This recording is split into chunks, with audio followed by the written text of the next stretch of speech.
All are outside areas to watch boxing. They're fantastic looking occasions. What a shot! Қазақ кәсіпқой боксы қазір қарқынды түрде дамып келеді. Көптеген боксшыларымыз әлемдік ареналарда атой салып жүр. Солардың бірі 59 келіде топ жарып жүрген батырымыз Сұлтан Зәурбек.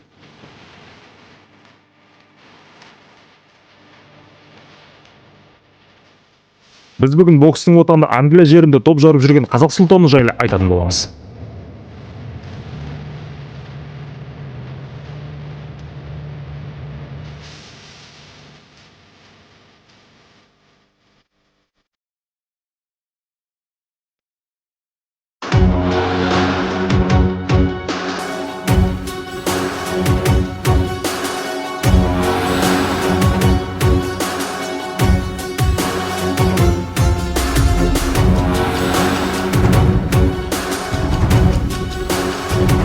Ассалаумағалейкум достар. Әлемдік бокс жайлы қызықты ақпараттар беретін Әлем боксинг арнасына қош келдіңіздер.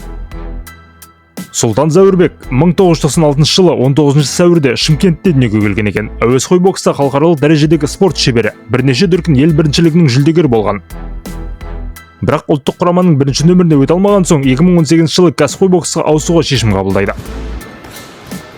Осылайша британдық MTK Global атты промоутерлік компаниясымен келісімшартқа отырған соң 59 келідегі мансабын бастап кетеді. Әуесқой бокстан енді ғана ауысқан, бар жоғы 22 жасар болғандығына қарамастан, Сұлтан жекпе-жекке дейін де, жекпе-жек үстінде де өзін өте сенімді ұстай біледі. Сол себепті ол көп ұзамай-ақ британдық жауынгерлердің жүрегін жаулай бастайды. Тайсон Фьюри, Энтони Джошуа секілді британдық бокс жұлдыздарымен Сұлтан тіпті достық қарым-қатынаста орнатып алады. Осылайша жеңісті жолын бастаған отандасымыз 2019 жылдың жазында өте тәжірибелі аргентиналық Серхио Гонсалеспен кездеседі. Жалпы жекпе-жек барысында Сұлтан қарсыласынан бой жағынан да, техника жағынан да бір бас жоғары болады.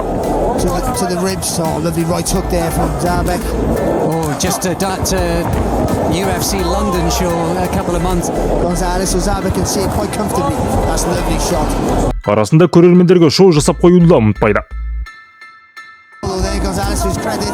No, the left hand gets through and another one. Got to be careful, Zəurbək. His hands are very, very low. He's relying on his honor. Are they still learning what suits them best? Is he an aggressive? Not dominant. They're looking for things that he should do. This guy's that little uppercut. Екі қабағы да жарылып, әбден таяқ жеген аргентиналық үшін жекпе-жектің тезірек аяқталғандығы тиімді болушы еді. Бірақ Сұлтан бапкерлерінен жекпе-жекті созу жайлы тапсырма алған секілді. Oh, ref stopped it in the cuts. Gonzalez telling him he could have continued. Осыдан кейін Сұлтанның промоутері Қазақстанда да жекпе-жек ұйымдастыра бастаған болатын. Осындай кештердің бірінде отандасымыз өзінің 9-шы жекпе-жегін Алматыда өткізіп, қытайлық Лишан Ли есімді боксшымен жұдырықтасады. Жекпе-жек бастала сала Сұлтан қолдарының ұзындығы мен жылдамдығын пайдаланып, Қытай боксшысын қашықтан сабай бастайды. Тамаша соққы өтті. Бірінші раунд аяқталып қалды. Лишан Ли шыдамды боксшы екен. Қанша соққы өткізсе де алға жүруден танбайды. Тамаша. Дегенмен қытайлық боксшының бапкерлері жекпе-жекті жалғастырудың мәні жоқтығын түсініп, 4-ші раундтан соң жекпе-жектен бас тартады. Бауырға тигендеген шамалы шашаңқырап қалды Қытай. Қытай спортшыларының көзін көрдіңіз, көзден көз қалған жоқ. Ең бірінші кезекте. Осыдан соң пандемияға байланысты бір жылға үзіліс алған Сұлтан 2020 жылдың соңында рингке оралып, украиндық Владислав Мельникпен жұдырықтасады. Бұл боксшы отандасымыздың бұрынғы қарсыластарына қарағанда техникасы жағынан әлдеқайда жоғары екен. Сол себепті Сұлтанға біраз тертегуге де тура келеді. Бір-бірінен Мельникке солақай боксшылармен жұдырықтасу ыңғайсыздық тудырады екен. Осыны сезген Сұлтан қарсыласының сол жағына шығып кетіп, оң қолдың апперкоттарын кигізе бастайды. Былай айтқанда жоспарлар бар негізі. Арасында украиндық боксшының соққылары өтіп кетіп жатқанмен, жалпы жекпе-жек тізгіні Сұлтанның қолында болатын. Қазір Олимпиада ойындарында топ жару болғандықтан, әзірше бас тартым жоқ, ондай боксшылар жоқ емес бар. Мысалы, оған да өзіміз куә болдық, өзбек боксшысы есіңізде болса, ауыр салмақта. Әрине, кәсіпқой бокста ақшасын табады, былай айтқанда ол Тіпті 7-ші раундта солақай боксшылар үшін классикалық 1-2 мен Мельникті бір құлатып алады. Ұлдарыңыз деп айтып жатырса, әрине, біз 10 раундқа созылған бұл жекпе-жекте Сұлтан айқын басымдылықпен жеңіске жетеді.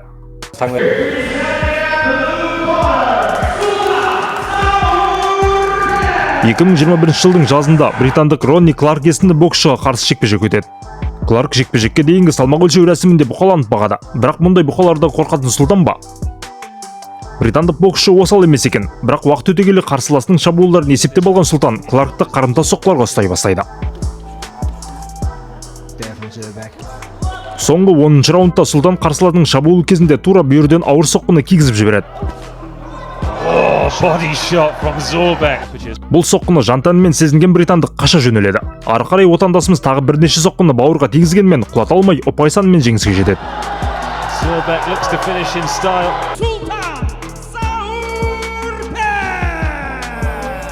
Келесі жекпе-жегінде тағы бір британдық боксшы Райан Уиллерді 6-шы раундта тізе бүктіреді.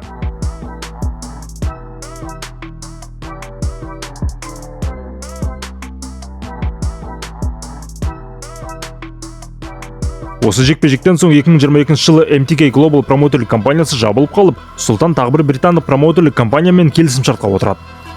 Бұл промоушндегі алғашқы жекпе-жегін Сұлтан 2022 жылдың көктемінде аргентиналық Николас Пателлиге қарсы өткізеді. Жалпы жекпе-жек асықпай басылады. Екі боксшы да негізінен жеп арқылы бір-бірін тексеріп көре бастайды.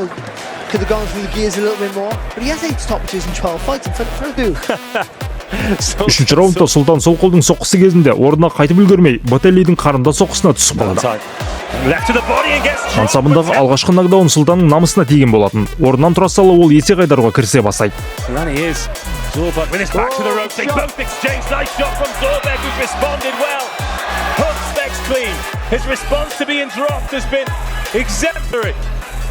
Осылайша қысымды күшейткен отандасымыз 5-ші раундта аргентиналықтың бауыр тұсына сол қолын сұғып алады.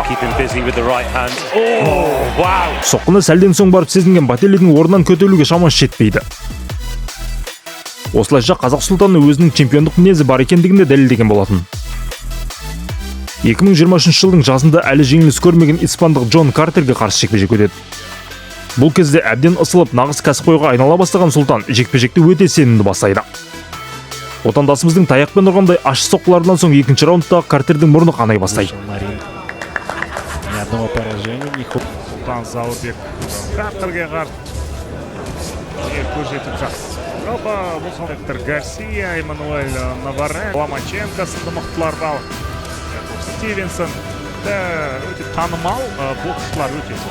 3-ші раундта испандық боксшының құты мүлде қашып кеткенін көрген реферидің жүйке шыдамай жекпе-жекті тоқтатады. Осы жерде төреші ара қашып сезінуі, жалпы қарсыластың соққысын өткізіп жіберуі, барлығы. Осыдан соң қараша айында рингке шыққан отандасымыз аргентиналық Серхио Мартин Сауза есімді боксшымен кездескен болатын. Сұлтан жекпе-жек бастала сала агрессивті мәнерде шабуылдай бастайды. Осындай бірнеше шабуылдардан соң аргентиналық боксшының жекпе-жекке деген ынтасы мүлде жоғала бастайды. 4-ші раундта бар күшін жинап шабуылдамақ болып көрген Сауза отандасымыздың қарымта соққысына түсіп қалып жамбастап отыра кетеді.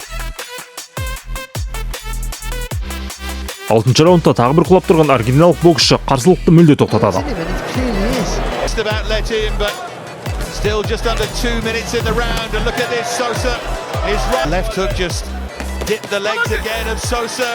Осылайша Сұлтан Зауырбек мансабындағы 16-шы жеңісіне қол жеткізген болатын.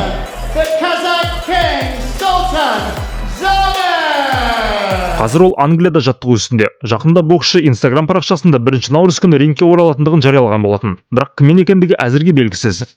Міне достар, Сұлтан Зауырбектің мансабы әзірше осындай екен. Отандасымыз кәсіпқой бокста біраз тәжірибе жинақтап қалған секілді. Енді чемпиондармен жекпе-жекке шығу керек. Қазір 59 келіде чемпион болып тұрған боксшылар көпшілікке аса танымал емес. Егер Сұлтан чемпион болса, онда бұл салмақты жандандырып жіберетіндігіне менің сенімім кәміл. Сіздер қалай ойлайсыздар достар? Комментарийға жаза отырыңыздар. Сіздермен болған әлем боксинг арнасы.